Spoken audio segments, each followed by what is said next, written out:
Gubernur Sulawesi Selatan Nurdin Abdullah ditetapkan Komisi Pemberantasan Korupsi KPK sebagai tersangka dalam kasus dugaan suap proyek infrastruktur di lingkungan pemerintah Provinsi Sulsel. KPK juga menetapkan Sekretaris Dinas PUPR Sulawesi Selatan Edi Rahmat sebagai penerima gratifikasi, sementara kontraktor proyek Agung Sucipto sebagai tersangka pemberi gratifikasi. Dan inilah uang yang disita KPK dari Edi Rahmat yang diterima dari Direktur PT Agung Perdana Bala Umba, Agung Sucipto. Uang itu rencananya akan diberikan kepada Nurdin Abdullah sebagai imbalan pengerjaan proyek infrastruktur di Sinjai. Ketua KPK Firly Bahuri mengatakan, Nurdin bukan kali ini saja menerima suap proyek pembangunan di Sulsel. Ia diduga menerima uang 5,4 miliar rupiah dari beberapa kontraktor proyek di lingkungan pemerintah Provinsi Sulsel. Pada akhir 2020, NA menerima uang sebesar 200 juta rupiah. Kemudian pertengahan Februari 2001, NA melalui SB menerima uang 1 miliar. Selanjutnya pada awal Februari 2021, NA melalui SB menerima uang sebesar 2,2 miliar. Sementara itu, Nurdin Abdullah usai diperiksa KPK Minggu dini hari mengaku tidak tahu soal uang yang diterima Edi Rahmat. Ia juga meminta maaf kepada warga Sulawesi Selatan terkait kasus dugaan korupsi yang menjeratnya. Kemarin itu tidak tahu apa-apa kita, ternyata Edi itu melakukan transaksi tanpa sepengetahuan saya, ya. Itu aja. Sama sekali tidak tahu, demi Allah. Terus apa pesan untuk masyarakat Sulsel, Pak? Ya saya mohon maaf ya kalau yang terjadi. Nurdin Abdullah, kelahiran Parepare 7 Februari 1963, merupakan Gubernur Sulawesi Selatan periode 2018-2023. Sebelumnya, ia pernah menjabat Bupati Bantaeng 2 periode. Nurdin Abdullah pernah menyabet penghargaan Bung Hatta Anti-Corruption Award pada 2017, penghargaan bagi individu yang dinilai bersih dari praktik korupsi, tidak menyalahgunakan kekuasaan, dan berpengaruh di masyarakat dalam pemberantasan korupsi. Tak heran penangkapan Nurdin Abdullah oleh KPK mengejutkan banyak pihak. Kalau benar kemudian Pak Nurdin Abdullah ditetapkan sebagai tersangka, label sebagai orang sosok tokoh yang dikenal sebagai tokoh pembaharu, inovatif, kemudian anti korupsi, juga itu tidak jaminan. Untuk pemeriksaan lanjutan kasus ini, penyidik KPK telah menahan Nurdin Abdullah di rumah tahanan Guntur, Jakarta. Tim Liputan, Kompas TV. Saudara, penetapan Gubernur Sulawesi Selatan Nurdin Abdullah sebagai tersangka dalam kasus dugaan korupsi oleh Komisi Pemberantasan Korupsi atau KPK memang cukup mengejutkan di akhir pekan kemarin. Terlebih, Nurdin Abdullah adalah sosok yang dikenal selama ini bersih, bahkan pernah meraih penghargaan anti korupsi. Bagaimana kemudian menjelaskan bahwa korupsi bisa menjerat siapa saja, termasuk sosok yang dikatakan bersih. Untuk membahasnya sudah bergabung melalui daring, ada Wakil Ketua KPK, Bapak Nurul Gufron, kemudian ada Koordinator Indonesia Corruption Watch atau ICW, Bung Adnan Topan Husodo, serta analis politik dari UUN Syarif Hidayatullah, Gun-Gun Herianto. Selamat pagi semuanya, Pak Nurul, Mas Gun-Gun, dan juga Mas Topan. Selamat pagi, Mas Bayu. Ya. Selamat pagi, Mas Bayu. Ya, Pak Nurul Gufron, atas nama Sapa Indonesia Pagi atau Kompas TV, kami juga turut berbela-sungkawa atas wafatnya salah seorang Dewan Pengawas dari KPK, almarhum Pak Artijo Alkostar, Bapak di Yogyakarta untuk menghadiri pemakaman almarhum, ya Pak Nurul ya. Salam untuk keluarga dari almarhum Pak. Pimpinan dan anggota Dewas ini perjalanan dari Kulon Progo ke UII untuk pemakaman Pak Artijo. Ya, hari ini di Yogyakarta akan dimakamkan. Pak Nurul, terima kasih waktunya. Pak Nurul, ini sudah yakin ya, kami memang sudah mendapatkan bahwa ini sudah tersangka begitu Pak Nurdin Abdullah. Apa yang meyakinkan KPK bahwa kemarin setelah diperiksa sekian jam begitu, kemudian bahwa Pak Nurdin Abdullah ada tersangka? Tidak bisa lagi kemudian mengatakan saya belum tahu apa-apa begitu kira-kira kemarin Pak Nurdin. Pak Nurul. Ya, sebagaimana hasil penangkapan ya, jadi kami menangkap itu melalui proses penyelidikan sejak Oktober 2020. Ya. Penangkapan pada Februari tanggal 27 kemarin itu hanya pada saat serah terimanya ya. Sejak Oktober 2020 sudah terlihat sebetulnya.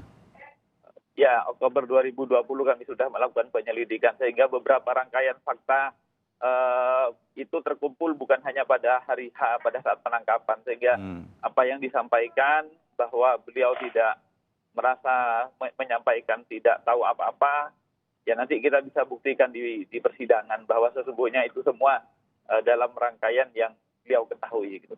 Ya, Pak Nurul, apakah masih mungkin selain 3 tersangka ini akan bertambah lagi? Ada kemungkinan tersangka lain?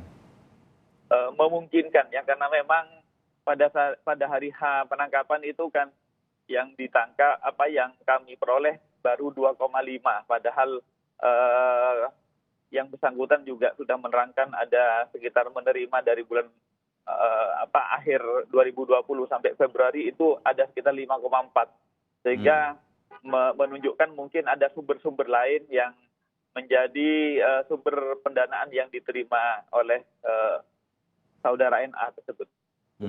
Ya. Apakah KPK, Pak Nurul, sama seperti penangkapan-penangkapan sebelumnya, termasuk kepada 2 orang menteri beberapa waktu yang lalu? KPK selalu mengatakan ada sempat upaya-upaya pencegahan, upaya-upaya memberikan peringatan agar tidak dilakukan hal ini dan hal itu, agar kemudian tidak perlu terjadi sebutlah semacam operasi tangkap tangan atau OTT. Apakah hal ini juga dilakukan terhadap Gubernur Sulawesi Selatan Nurdin Abdullah, Pak Nurul? Ya, sama seperti dengan Kemensos pada saat itu, saya sendiri juga yang melakukan beberapa kali pencegahan, baik ke kantor Kemensos maupun di beberapa kali forum. Begitupun di Makassar, saya pun yang pada saat itu hadir di Makassar pada saat misalnya penyerahan lapangan sepak bola Matu Angin. Pada saat itu kami juga memantau pelaksanaan MCP, monitoring corruption prevention, ya, pencegahan. Dan selama ini memang terus terang progres dari Pemda Sulsel itu dari sisi pencegahan sangat bagus.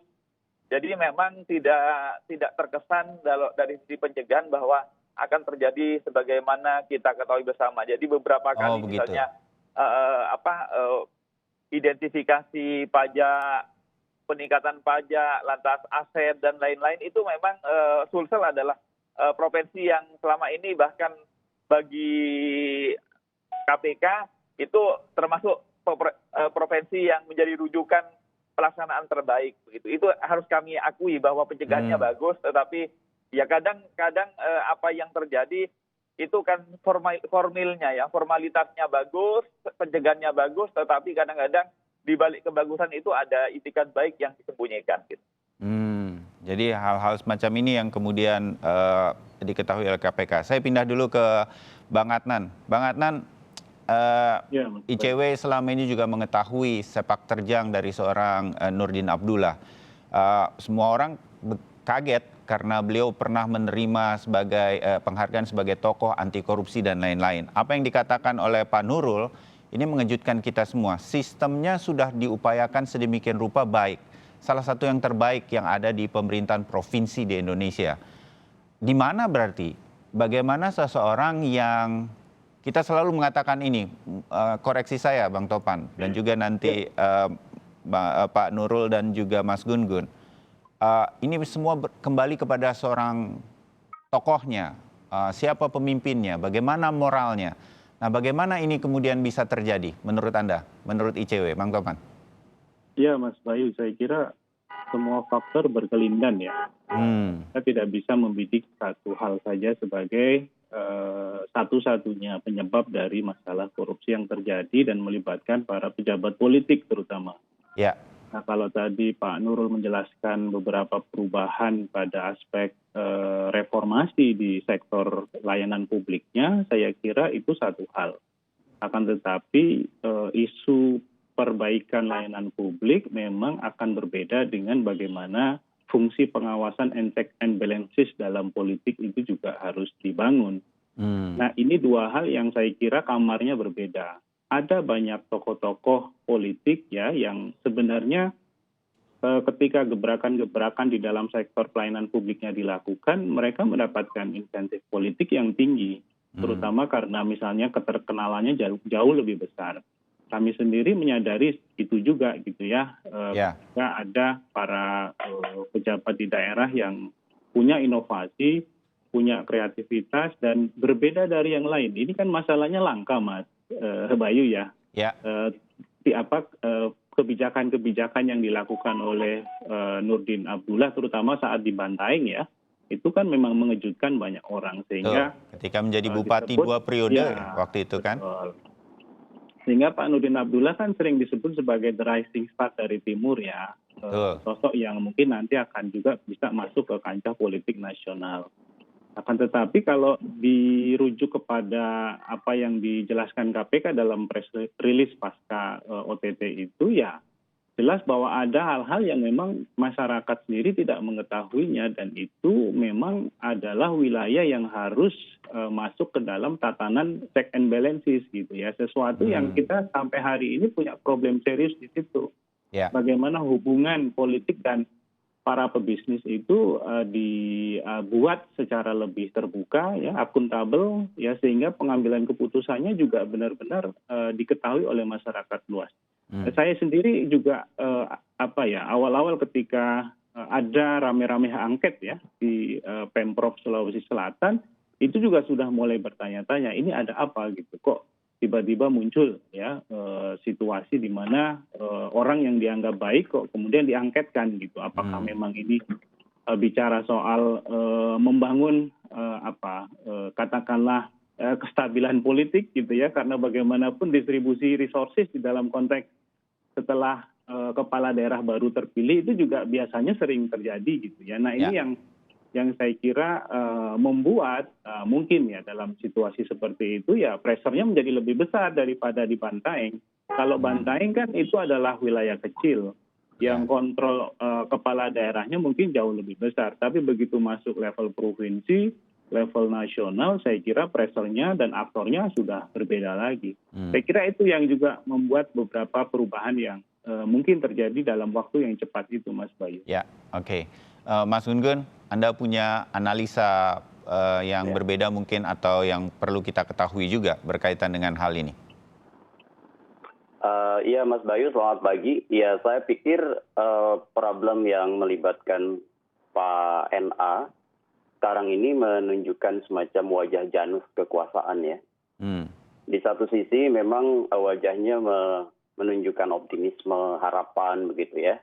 Dan kekuasaan memang pada saat misalnya masuk di wilayah kontestasi elektoral itu kan selalu memberi harapan akan perbaikan ya bagi masyarakat yang akan dipimpinnya. Pun demikian satu wajah lagi itu yang tentu kita akan sesalkan ya ketika kepala daerah itu memang terlibat tindak pidana korupsi yang kemudian modusnya bisa macam-macam, tetapi tentu sekali lagi Mas Bayu, saya melihat dari sisi politik ini problem sistemik sebenarnya ya, yang kemudian kita harus melihat secara lebih komprehensif hulu persoalannya begitu ya. Kalau kemudian kita bicara aktor person to person, tentu setiap kasus korupsi punya modusnya sendiri-sendiri. Tetapi kalau kita lihat dari kacamata yang lebih luas, sebenarnya memang ada problem serius dalam good governance dan clean government ya, dalam konteks di Indonesia, terutama dengan beban-beban jaringan bisnis dan politik yang kerap kali penetrasi ya ke siapapun aktor yang sedang memimpin begitu. Saya setuju misalnya ketika kita bicara sosok, misalnya Pak NA ini kan inovatif, kemudian juga punya impresi sebagai pemimpin yang punya integritas dan punya rekam jejak dalam pengelolaan daerah pada saat di Bantaeng. Dalam konteks kemudian landscape politiknya berubah, misalnya di Sulawesi Selatan, tentu tantangannya juga berbeda. Saya setuju dengan Mas Adnan tadi bahwa ada aktor yang kemudian dengan jaringannya yang kita juga harus lihat secara berbeda. proses ini yang sering kita sebut sebagai entry point ya pada proses eksistensi seorang aktor dalam konteks sistem. Contoh misalnya, bagaimana misalnya mengelola sirkulasi jabatan di birokrasi yang dipimpinnya, bagaimana pengadaan barang dan jasa misalnya yang dikelola oleh birokrasinya, kemudian bagaimana penyusunan penganggaran APBD dan lain sebagainya. Ini yang seringkali kemudian masuk menjadi katalisator ya bagi niat dan kesempatan untuk kemudian melakukan tindak pidana korupsi. Tapi kan gini, Mas Gun sedikit saja. Pak NA, Pak Nurdin Abdullah bukan orang yang baru begitu, orang dari akademisi kemudian masuk ke birokrat. Dia 2 periode menjadi bupati. Dia tahu sebetulnya apa yang harusnya tidak boleh dan apa yang harusnya on the track begitu. Apa yang membuat ketika menjadi bupati dan kemudian menjadi gubernur, ini dia terobos begitu. Apa yang membuat seorang Pak Nurdin Abdullah yang selama ini sudah tahu, sudah makan asam dan garam di dalam birokrasi begitu, kebobolan begitu secara pribadi dan secara sistem. Mas Gun? Tampaknya terputus. Saya ke Pak Nurul Gufron dulu kalau begitu. Pak Nurul? Oke. Pak Nurul masih bersama kami? Oke, sambung lagi. Oh ya, masih walaupun suara saja Pak Nurul. Pak Nurul, apa sih yang membuat, saya kepingin tahu begitu, paling tidak yang bisa disampaikanlah kepada kami, apa yang membuat Pak Nurdin Abdullah begitu bisa kebobolan dalam sistem-sistem ini? Apa yang membuat beliau kemudian jebol dalam menjalankan situasi-situasi yang seharusnya dia tahu dia tidak boleh? Pak Nurul? Oke, jadi ada yang perlu saya koreksi dulu ya, apa yang disampaikan oleh Mas Topan maupun Mas Gun-Gun supaya kemudian analisanya lebih faktual. Silakan, jadi, Pak Nurul. Jadi begini, bahwa kemudian seakan-akan pada saat masalahnya Pak NA ini hanya ketika masuk pada kancah yang lebih tinggi, yaitu di provinsi. Bahwa kemudian sebelumnya pada saat di Bentaeng seakan-akan mulus ya. Sebenarnya nanti kami akan buktikan gitu bahwa ternyata itu tidak begitu ya. Itu pertama. Yang kedua, saya sepakat kepada yang disampaikan Mas Gugun, sebenarnya begini, bukan hanya ada penetrasi politik, tetapi juga sungguhnya yang terjadi di Indonesia ini sampai sejauh ini adalah adanya relasi yang buruk antara pengusaha dan penguasa. Yang mestinya itu relasinya relasi yang ya bicara good governance mestinya ya layanan publik dan juga ketika berbisnis ataupun berharap ada PBJ itu kan hal yang mestinya di-clear-kan. Di Indonesia ini bisnis itu kemudian seakan-akan selalu kemudian untuk mulus harus ada backing penguasa. Itu yang kayaknya perlu ada pembenahan.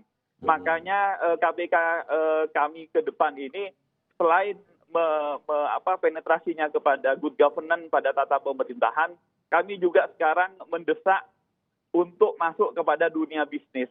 Karena dunia bisnis saat ini sejauh ini selalu berkelindan dengan penguasa tanpa ada backup, tanpa ada kemudian ada privilege dari penguasa, seakan-akan tidak akan dapat proyek begitu. Itu yang terjadi, sehingga kepada siapapun penguasanya, pengusaha itu selalu kemudian berselingkuh. Nah, ini yang mari kita sama-sama benahi. Kalau hanya penguasa tapi pengusaha atau dunia bisnisnya tidak ada pembenahan, masih tetap berlangsung. Karena keduanya ini seakan-akan ada simbiosis mutualisme yang masih terjadi. Sementara penguasa itu untuk memenuhi kebutuhan elektoralnya selalu kemudian butuh dana. Nah, ketika butuh dana, maka kemudian dia butuh relasi yang baik dengan pengusaha. Sebaliknya pengusaha seakan-akan untuk dapat proyek juga butuh backup penguasa. Ini yang kemudian relasi yang semestinya benar saja secara bisnis, tapi kemudian mengakibatkan kejahatan-kejahatan tidak pidana korupsi. Nah, salah satunya akarnya memang kemudian dari perspektif politik, memang karena politik kita sejauh ini masih butuh biaya tinggi. Itu yang mengakibat akar masalahnya sebenarnya. Oke, berarti Pak Nurul, ini hampir terjadi di semua pemerintahan provinsi, pemerintahan kabupaten dong. Pengusaha dengan penguasa. Memang begini situasinya? Faktanya seperti itu. Jadi mohon maaf, tidak pidana korupsi di Indonesia yang ketangkap KPK itu hanya ya pucuk dari gunung es. Yang ketangkap itu hanya yang mereka apes saja. Yang tidak apes saya kira relatif sama motifnya. Dan semuanya hampir sama. PBJ itu misalnya, PBJ ada dua modus. Menggunakan sistem ijon, yaitu memberi lebih dahulu untuk dapat proyek, atau tanda terima kasih setelah dapat proyek itu memberi tanda kasih yang disebut gratifikasi. Itu untuk PBJ.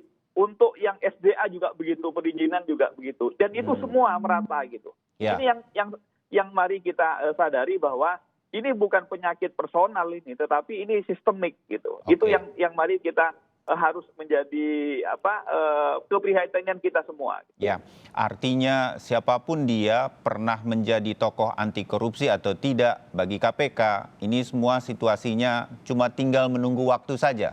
Benar saya katakan begitu, Pak Nurul? Ya, saya berharap tidak akan tidak akan kemudian menuai panen seperti itulah. Tapi apapun yang terjadi, kalau kemudian ada tidak pidana korupsi, tentu KPK akan tetap melakukan penindakan. Walaupun di waktu yang sama kami tetap akan melakukan pencegahan. Tetapi kami sadari bahwa sekali lagi pencegahan yang kami lakukan itu tidak akan mampu sepenuhnya untuk menuntaskan. Karena dari hulunya proses yang melahirkan pemimpin-pemimpin yang berintegritas saat ini sedang rusak. Proses demokrasi kita sedang rusak, sehingga mohon maaf, yang tampil itu sudah tinggal nunggu waktu. Pasti mereka akan melakukan tidak pidana korupsi. Untuk apa? Untuk kembalikan modal gitu. Ya, ini menjadi catatan kita pada pagi hari ini, Pak Nurul, bahwa situasi demokrasi kita seperti saat ini. Mas Gun, saya ingin tanggapan Anda sedikit sebelum saya jeda. Bagaimana kalau situasinya seperti ini? Memang semua pemimpin kita terciptanya dalam sebuah demokrasi yang sedang tidak baik. Begitu kira-kira kata Pak Nurul. Tinggal menunggu waktu. Ya, Mas Gun. Memang demokrasi prosedural, ya, terutama di wilayah kontestasi elektoral, itu menjadi pemicu sebenarnya dalam konteks korupsi yang sifatnya sistemik tadi. Contoh misalnya mulai dari proses kandidasi.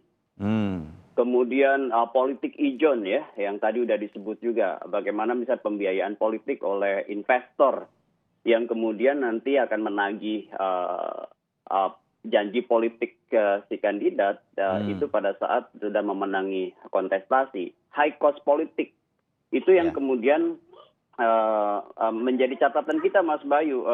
Seringkali kemudian memang menjadi proses yang sebenarnya harus diperbaiki terus-menerus. Pengusaha dengan calon penguasanya, misalnya bicara soal komitmen, ya. Mas Gun, calon penguasa sudah bekerja sama dengan pengusahanya sejak awal sebelum mereka ketika mereka menjadi kandidat dan belum menjadi penguasa. Kira-kira itu kan memang biasanya terjadi juga. Iya, kan memang ada beberapa jenis. Mas Adnan juga berkali-kali mungkin sudah mengulas ini, bahwa saya katakan tadi sistemik. Kenapa? Karena kan banyak sekali tipologi yang bisa masuk di ranah korupsi nanti. Contoh misalnya korupsi yang sifatnya nepotistik, ya kan? Itu jelas tuh perlakuan khusus untuk proyek-proyek segala macam itu kan bisa kemudian menjadi ancaman, ya. Dari awal misalnya sudah ada coupling tuh, karena misalnya dia investasi pada sosok yang kemudian masuk di gelanggang pertarungan. Pada saat si sosok ini memenangi kontestasi, ada perlakuan khusus di kemudian hari yang menguntungkan misalnya bagi pengusaha yang sudah turut dalam tim pemenangan. Ada lagi misalnya autogenik, misal Mas Bayu, itu biasanya karena sudah dia berada dalam posisi jabatan, kemudian dia punya informasi yang kemudian sebenarnya seharusnya dirahasiakan, tapi kemudian dia berikan kepada pihak tertentu misalnya. Itu juga kan hanya bisa dilakukan oleh orang dalam jabatannya, begitu ya. Kemudian ada misalnya korupsi yang sifatnya investif ya.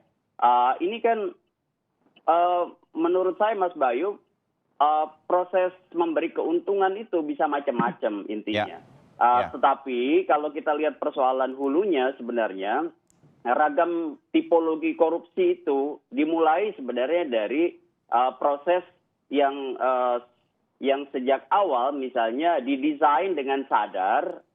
Contoh misalnya dalam kesepakatan pada saat dia mau masuk gelanggang pertarungan, begitu ya. Contoh misalnya soal perizinan, soal peraturan daerah yang menguntungkan, soal kemudian nanti proyek, kemudian juga hal-hal lain yang sebenarnya seringkali menjadi modus pada saat si kepala daerah yang memenangi kontestasi itu sudah dilantik begitu. Ya, karena nanti begitu sudah menjadi penguasa, kebijakan-kebijakan akan mengikuti situasi-situasi tersebut. Itu yang biasanya kita lihat. Kalau begitu, bagaimana kita bisa memperbaiki ini semua? Harian Kompas hari ini menurunkan tulisan mengenai headline perbaiki sistem pengadaan barang dan jasa. Apakah kemudian ini cukup? Kami akan kembali setelah jeda.